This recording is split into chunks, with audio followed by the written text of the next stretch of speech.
everybody look at you while they drive by, we're willing to give you food. And you go through the line and you pick out the items you want, and we have the recipes again like I told you about. And everybody walks away with about 50 pounds of groceries. So it's completely free. You know, we just open it up to anyone who wants to come. Usually people will get to go back through a second time because there's so much food.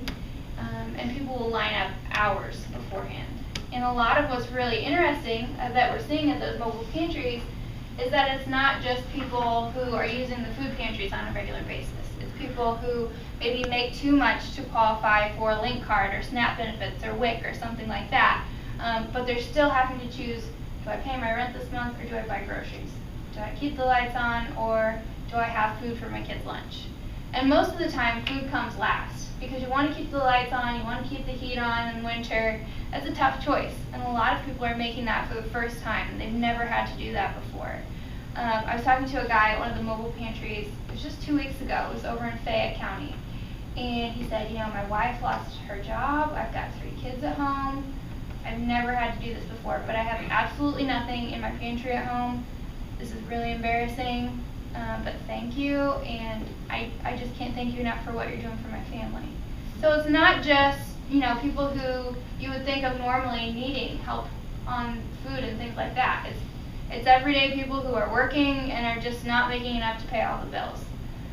So it's kind of changing a little bit. Only 3% of the people we serve are homeless. That's a really small percentage.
Money can be used to get what you want and need. Let's talk about that. What is a, let's look at the difference between needs and wants. Let's talk about what